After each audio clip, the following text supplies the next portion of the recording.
Too weak to save a marriage. Casting a glance at the hallway that led to the bedroom, I sluggishly strode to the front door, not expecting anything good to happen.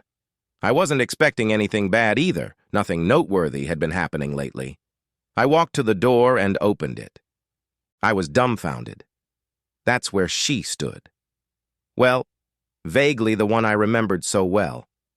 I'm afraid my mouth was wide open as she swept past me into my apartment, an apartment she had left about 3 months ago, leaving me behind at the same time. I was still stunned as I watched her inspect the slightly altered interior of my place with a critical and slightly annoyed expression. I shifted my gaze from her to the plates on the table, back to the hallway, and back to her again. Well, it has to change, obviously. It's about time I went back and took matters into my own hands again. By the way, close the door, please. What? That was all I could think of to say. Closing the door did seem like a good idea, on second thought, keeping the overly nosy neighbors in mind. With my empty brain, I watched as she looked around, studying her former territory in detail. Oh my God, did you pick out those pillows? What? Okay. My answers weren't overly impressive, but what could she have expected? This whole situation wasn't just surprising. It was bizarre. Did you even do any cleaning while I was gone? I looked around. The apartment wasn't dirty, it was just lived in. Cleaner didn't live there anymore, so I didn't have to live in a cold antiseptic house anymore. My luggage is in the car. We can pick it up later.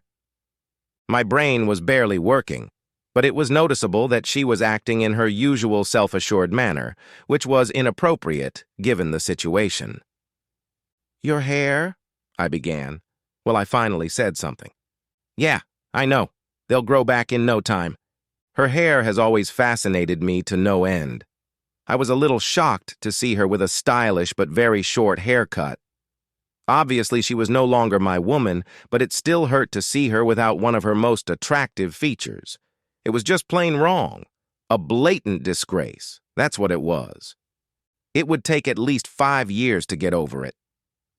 I'm back to full sentences, though. We've got plenty of time, darling. What? What did she just call me? Honey? Yeah, I know. You don't have to mention it. I was acting so weird for a while. But now I'm back. It's gonna be okay. She smiled sweetly at me, like she wanted to reassure a child. Really? That was her apology? Yeah, baby.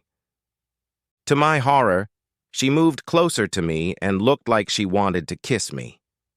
Who was this woman? And was she completely out of her mind? She must have read my facial expression correctly because she stopped and looked at me a little surprised. I know. You've always liked my hair, but I felt like I needed to make some changes in my life. Yeah, I noticed that. What? Oh no, I was just talking about my hair. Other than that, I want my life back to where it was. That obviously includes you, in case you hadn't noticed. She had the nerve to wink at me.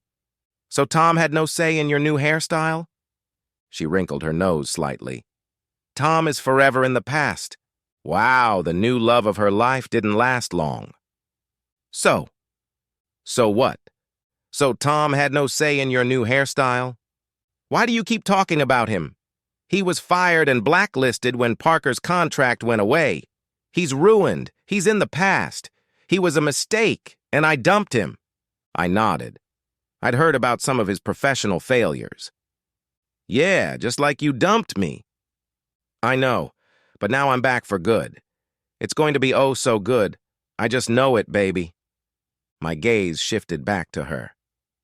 So Tom had no say in your new hairstyle? She looked a little indignant at my persistence, but probably realized she couldn't avoid answering. Cruel fool or not, she wasn't the type to lie. Maybe he was in favor of it. So it was his idea? Maybe it was. I don't remember. What does it matter now? He marked you. Maybe for me, maybe not. But he definitely marked you. Darling, it doesn't matter at all. Her voice was unusually soft. Short hair, friendly voice, almost apologetic, maybe even a little unsure now. Standing in front of me was some new version of my ex. She seemed to gather her wits and suddenly started rubbing the strap of her dress. What is she doing? She stopped working on her closet, obviously having come up with some idea, and pulled her phone out of her purse. She fiddled with it for a while, and then my speakers obeyed her will, turning on one of her playlists. Of course, she still had full access to everything after living here for years, and I was too dumb to change any passwords. I guess I was in a daze. I watched her strange behavior without commenting in any way. After setting up some background music, she started dancing. Well, if you could call what she was doing dancing. She had never really been into dancing and avoided it whenever possible. That she was trying to do it here said a lot about her determination. To my utter amazement, I realized that her strange movements could only be interpreted as an attempt to do some kind of dance. Really? This woman had always been a bit reserved, refusing to openly display her sexuality. Add to that, her complete inability to move adequately to any music. The fact that she was going to strip for me told me a lot about the desperation she obviously felt but didn't want to talk about it, which for some reason didn't result in any apology. The dance itself was mildly amusing. I always appreciated her sharp mind, her humor, and her personality. Her body wasn't meant to be the center of attention, and I never needed it to be. The problem was that her body was definitely unsuitable for dancing. She was a bit broad and muscular, completely lacking in elegance. Her movements were jerky and clumsy. The whole thing was awkward, and I had to try not to offend her by laughing. I mean, it would have been entirely within my right to hurt her after what she'd done to me, but that wasn't my behavior. It was a difficult situation for both of us, and I tried to make it a little easier by at least showing interest in what she was doing. Her actions had no effect on the distribution of blood in my lower body. My interest was piqued when she showed one of her small breasts, smiling mischievously at me. I saw something shiny and walked over to her to get a better look. Holy cow! Her nipple was pierced. How did that asshole manage to get her to do that? She'd always prided herself on being an independent, free woman with no bullshit. "Do you like it?" she asked, smiling shyly. "Let me guess, his suggestion again?" "Come on, why is it such a big deal?" She tried to pout her lips but was so unaccustomed to it that she failed utterly. Her evasive answer told me I'd hit the mark. "I just wanted to know."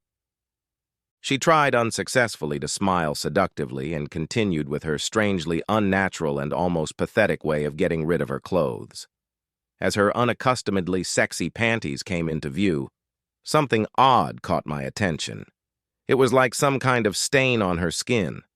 I moved closer to her, examining the spot with a strangely detached interest. It looked like a letter peeking out of her underwear. Yes, it was M. Weird. And then it hit me. It was the end of the Tom tattoo. He made her tattoo his name on her private parts? Unbelievable.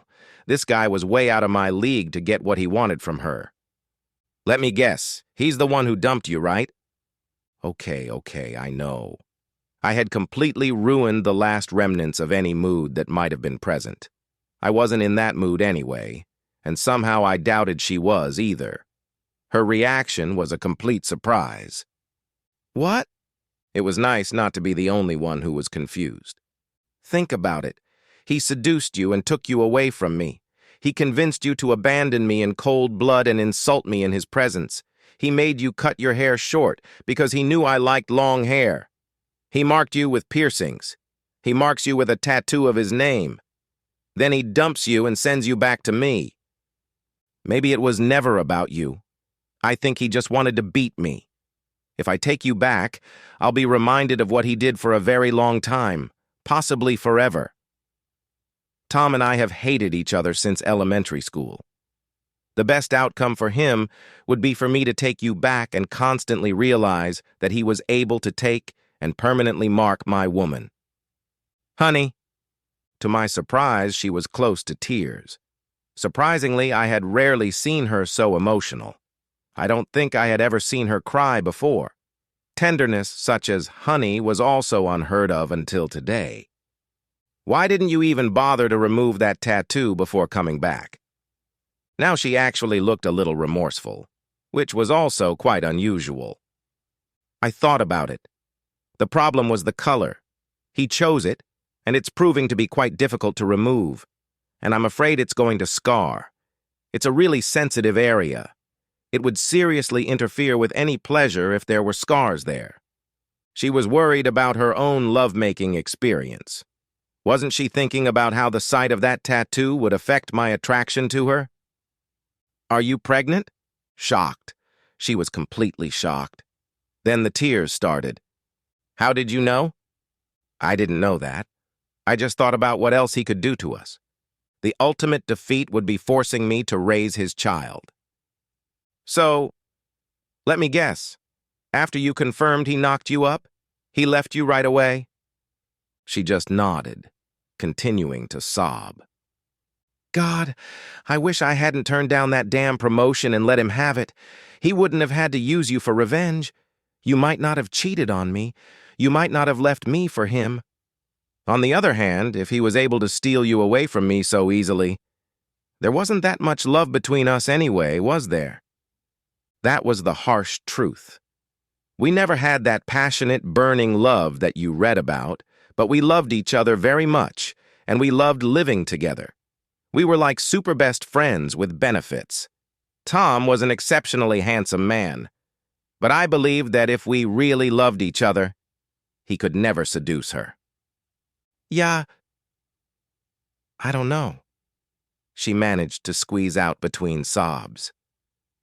But I do know that I really wish I could go back to where we were. I really do. Please. Well, I think you could remove that piercing pretty easily. She nodded almost vehemently. And I think your hair would eventually grow back. Nodding again. The tattoo could probably be removed with a laser. She even starts to smile as she continues to nod. The baby is a problem. It should be your decision. I will solve this issue. Her mood had completely changed. She was almost euphoric now. I'm not getting involved in this, so I think all his marks on your body can be removed. Yes, they will be removed. The problem is the marks in my mind. What? You left me for him in cold blood. You let him do things to you that you've always denied me. I always wanted kids, but you told me you weren't ready. For him, you didn't hesitate at all. If I'd asked you to change your body, I'd have turned painfully and instantly into a soprano. For him, you didn't hesitate. And I didn't even ask what you did for him in the bedroom. Uh-oh, that's right. Oh, I think he did us a favor. What? He cruelly showed us how weak our relationship was. He showed us how much stronger your feelings for him than for me. He showed us that we just carried on because we were used to it, too afraid or comfortable to make a change. And let's be honest, if our old relationship was so weak, what chance would the new one have? Well, I guess. She looked sad but collected and resigned to her fate. Meanwhile, she had started dressing again, and I was glad to see it. It made the situation less awkward. Talking about something serious with a nearly naked person is somehow wrong. I'm sorry. There, I said it. The magic word I've never heard her say since she left me. It was weird and telling that I was the one who said it, even though I was the offended party. I suddenly realized that she was just too weak to apologize, like she was too weak to resist him, and too weak to save us. It didn't matter. We were better off without each other. Thank you. Again, I said what she had to say, and I really meant it. With today's visit, she had finally removed all the ballast from our old relationship that I had been carrying around. No, honey, I'm the one who should be thanking you. For listening to me, for giving me the wonderful years we had. I'm so sorry. Ironically, the very last word she said to me was the one I had been waiting for. With those words, she gave me a light kiss on the cheek, which surprisingly didn't move me, and headed for the door to leave my apartment and my life. That felt good. Honey, what's that noise? A sleepy, long-haired beauty asked, coming out of the bedroom. Nothing. Just someone I once knew, my love, I replied, just after the door closed. I didn't want my ex to see this before she left my life forever. My rule has always been not to kick someone lying down. Do you think we can visit my parents this weekend? I'd really like you to meet them. Your parents? Yeah, of course. I'd love to meet them. That thought actually made me very happy. I set my coffee cup down on Parker's folded and heavily soiled contract and followed the enchanting rustle of that long mane into the bedroom to start the morning properly. The end. Subscribe to my channel. Thank you.